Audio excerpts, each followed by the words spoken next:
देश के I&B minister Shri Anurag Thakur ji आप लोगों को संबोधित करेंगे।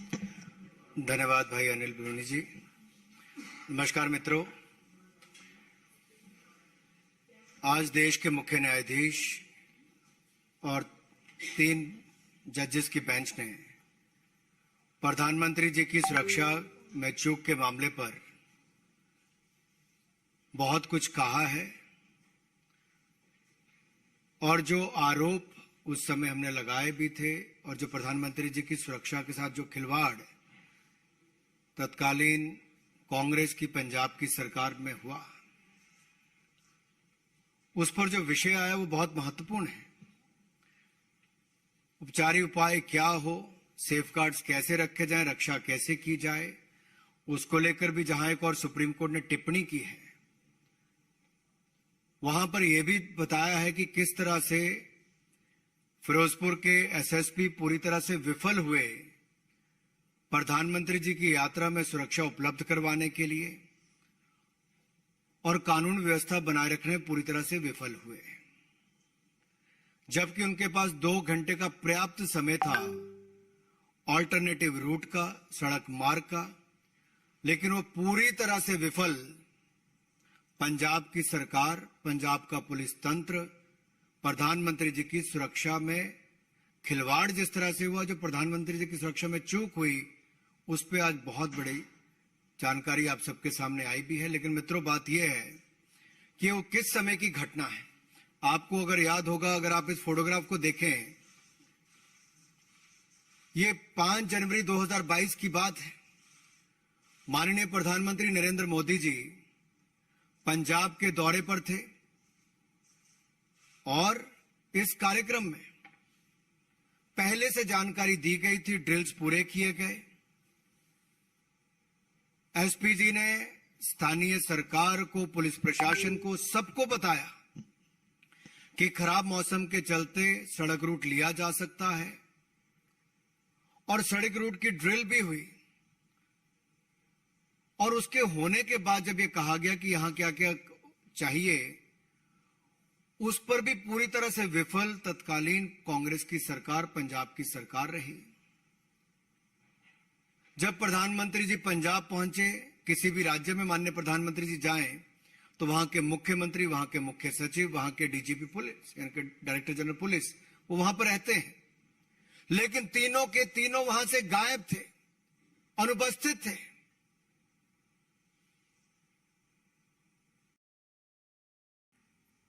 कारण क्या था?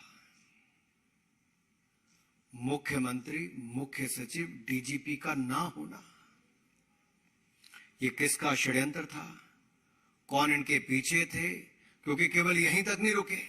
जब प्रधानमंत्री जी का काफिला इंतजार करने के बाद डीजीपी पंजाब के पूरे कहने के बाद कि रूट सुरक्षित भी है, सैनिटाइज्ड भी है, ये आने के बाद, जानकारी आने के बाद एसपी जी ने चलने के लिए कहा, तब भी मुख्यमंत्री, मुख्य सचिव और डीजीपी गायब थे।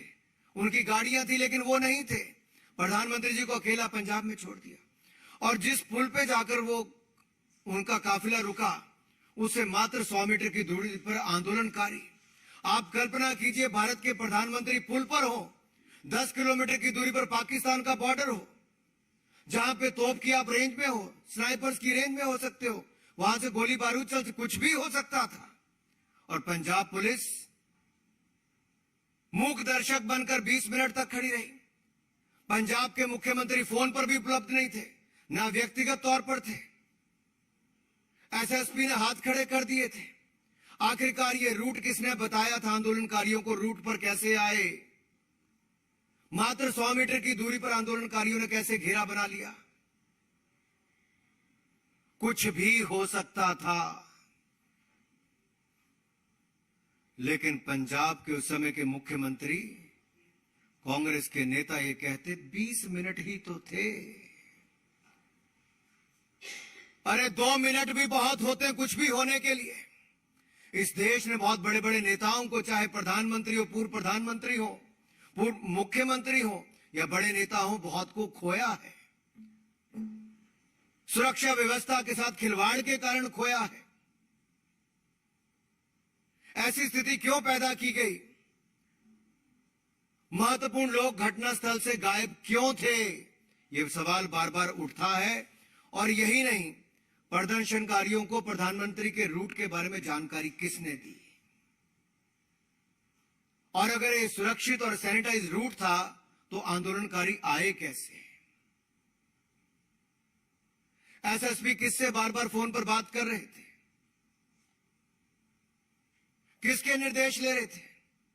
मुख्यमंत्री ने बहाना मार दिया कि उनको कोविड है, लेकिन चंद घंटों के बाद प्रेस कॉन्फ्रेंस भी करते हैं, पब्लिक से भी मिलते हैं और बगैर मास्क के मिलते हैं। कांग्रेस के उस समय के मुख्यमंत्री अपने दिल्ली के बड़े नेताओं आकाओं से, जिस परिवार का इस पार्टी पर राज है, उस पार्टी के नेताओं को बार बार जानकारी देते हैं कि सुरक्षा में ये हुआ ये हुआ। तो ये जो उन्होंने कहा कि ये सुनियोजित, वो उन्होंने तो कहा स्वाभाविक था। क्या कहा उन्होंने? मुख्यमंत्री चन्नी ने उस समय कहा ये कुदरती थी। सुरक्षा भंग होना कहते कुदरती था, स्वाभाविक था। ये स्वाभाविक नहीं, सुनियोजित था। ये षड्यंत्र किसका था? क्या चाहते थे इस घटना से वो? पंजाब में जहां सिटिंग मुख्यमंत्री की हत्या हो चुकी हो, पहले इस देश में कई प्रधानमंत्री, पूर्व प्रधानमंत्रियों की हत्या हो चुकी, उस समय खिलवाड़ी किसके कहने पर हुआ? और इससे शर्मनाक बात क्या होगी कि बार बार चन्नी जी ने ऐसे बयान दिए। मैं तो यही कहूंगा कांग्रेस के नेताओं से कि आप चुनावों में ना घेर पाओ, संसद में ना घेर पाओ, सवालों में ना घेर पाओ, तो प्रधानमंत्री की सुरक्षा के साथ खिलवाड़ करो। सवाल यह उठता है कि ये नौकरशाह, ये पुलिस अधिकारी किसके इशारे पर ये खेल खेल रहे थे और सुरक्षा के साथ खिलवाड़ कर रहे थे, और प्रधानमंत्री जी की सुरक्षा के साथ हिला हवाली कर रहे थे, लीपा पोती कर रहे थे। किसके कहने पर कर रहे थे? सीएम चन्नी बार बार झूठ बोल रहे थे। ये किसकी ओर इशारा करता है? किस परिवार और किस पार्टी के नेता को वो रिपोर्टिंग बार बार कर रहे थे? सीएम की भाषा में इतना घमंड, इतना झलझलापन, ये अपने आप में दिखाता है कि अपने आप नहीं, अपने आकाओं के इशारे पर काम कर रहे थे। ये कहना 20 मिनट रुके कुछ हुआ तो नहीं, कितनी गैर जिम्मेदाराना स्टेटमेंट है। इससे तो यही पता चलता है कांग्रेस का हाथ देश विरोधियों के साथ। यही नहीं रुके, अभी प्रधानमंत्री जी का तेलंगाना का दौरा था, उस समय भी प्रधानमंत्री जी के हेलीकॉप्टर आने से ठीक पहले उसी समय पर इतने बड़े बड़े काले गुब्बारे छोड़ दिए। यह भी एक बहुत बड़ी सुरक्षा के साथ खिलवाड़ का मामला था। लेकिन मित्रों, जैसा शास्त्रों में लिखा है हमारे, जो धर्म की रक्षा करता है धर्म उसकी रक्षा करता है। लेकिन यहां पर सवाल तो ये खड़ा होता है कि तत्कालीन कांग्रेस सरकार ने ऐसा कैसे होने दिया, किसके इशारे पर होने दिया, और ये रूट कैसे पता चला, सुरक्षा में चूक क्यों हुई? इसका जवाब कांग्रेस को देना ही होगा। कौन इनके वो आका दिल्ली में है, कौन वो नेता है जो उस समय के मुख्यमंत्री को निर्देश दे रहे थे?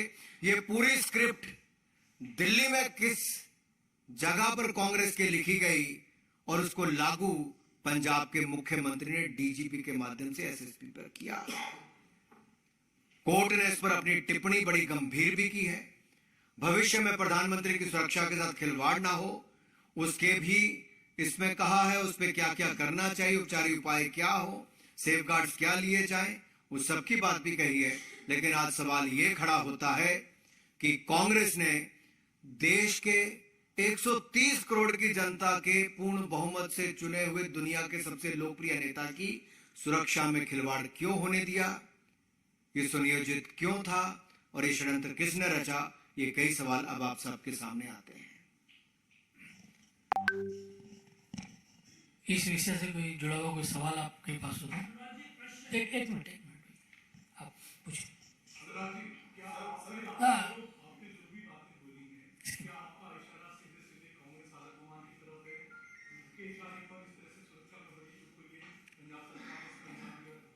देखिए, प्रधानमंत्री की सुरक्षा में गंभीर चूक राष्ट्र के लिए गंभीर परिणामों के साथ साथ एक भयावह स्थिति भी उत्पन्न कर सकती थी। क्या कांग्रेस ये चाहती थी? तो किसके इशारे पर चाहती थी?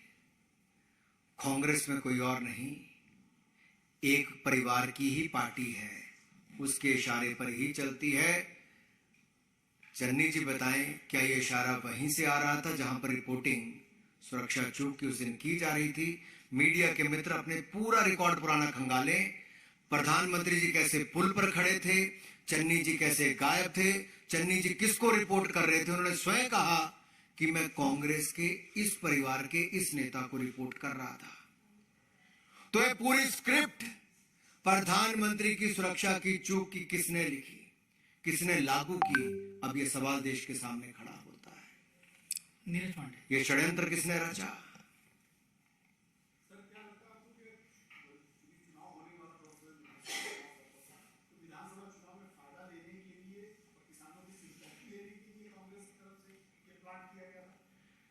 ये सवाल देश के सामने है। मैं चाहता हूं कांग्रेस के लोग इसका उत्तर दें। इससे क्या पाना चाहते थे? 10 किलोमीटर की दूरी पर पंजाब का बॉर्डर,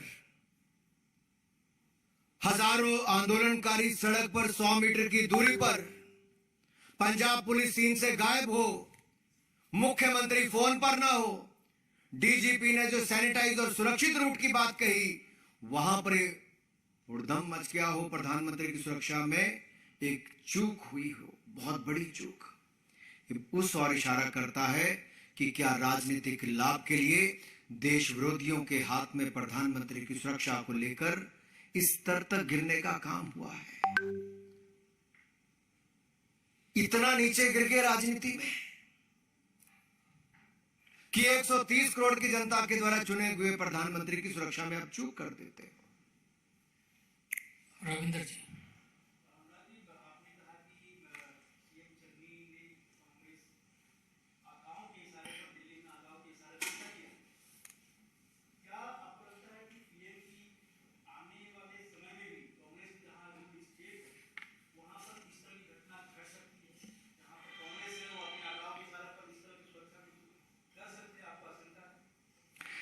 देखिए, एसपीजी एक्ट के अनुसार अगर आप देखेंगे, स्पेशल प्रोटेक्शन ग्रुप एक्ट के अनुसार, तो उसके अनुसार भी राज्य के जो अधिकारी, जो अथॉरिटीज हैं, उसने इसका उल्लंघन किया है।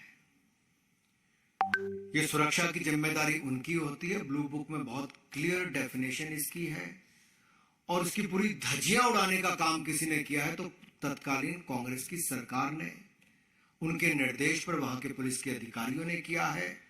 आखिरकार ये स्पेशल प्रोटेक्शन ग्रुप एक्ट जो है, ये देश की प्रधानमंत्री की सुरक्षा के लिए, वीवीआईपी की सुरक्षा के लिए है, और इसके अनुसार ही राज्य को अपनी सुरक्षा देनी होती है।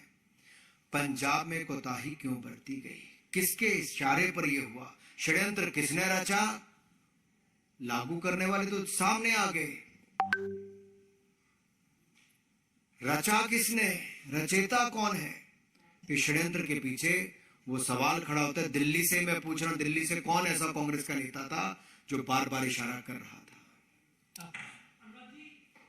जो सुप्रीम कोर्ट में जो कमेटी ने कहा है, उसमें उन्होंने ये भी कहा है कि पुलिस को जो है वीवीआईपी की सुरक्षा में जो है विशेष ट्रेनिंग की जरूरत है। अगर ये विशेष ट्रेनिंग की जरूरत तो है, लेकिन जैसा आप इशारा कर रहे हैं कि यहाँ बड़े आकाओं के इशारे पर ये जो घटना जो है यहाँ पर प्रधानमंत्री की सुरक्षा में चूक हुई, तो ये इशारा किस तरफ कर रही है?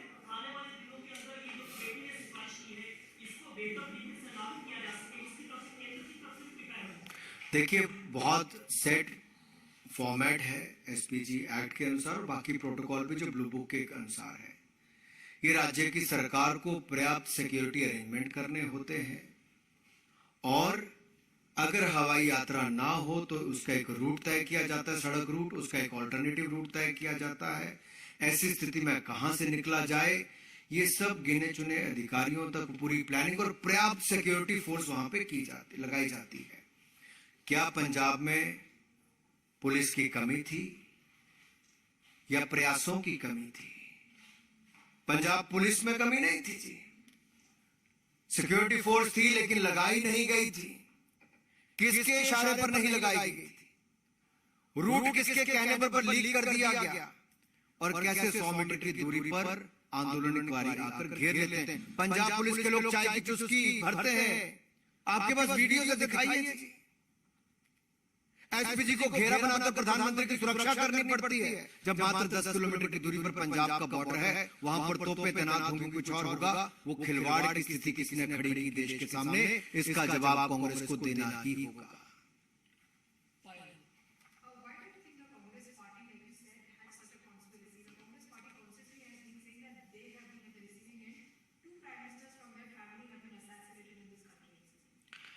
आप ये कह कर बार बार अपना पिंड नहीं छुड़ा सकते। कांग्रेस की सरकार थी, मुख्यमंत्री सीन से गायब था, मुख्य सचिव सीन से गायब था, डीजीपी सीन से गायब था। क्यों नहीं थे तीनों? किसके इशारे पर नहीं थे? क्या उनको पता था कि उस दिन कुछ होने वाला है? तो उस काफिले में मत रहो जिसका घेरा आंदोलनकारी भी कर सकते हैं, और बॉर्डर जो 10 किलोमीटर दूर पाकिस्तान का है, वहां से भी कुछ हो सकता है।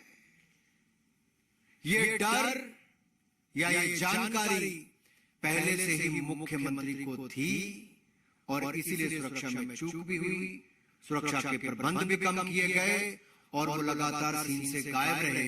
ना प्रधानमंत्री को रिसीव करने आए, न उनके काफिले का हिस्सा बने, जबकि 4 घंटे बाद वो मीडिया से भी बात कर रहे थे, लोगों से भी मिल रहे थे।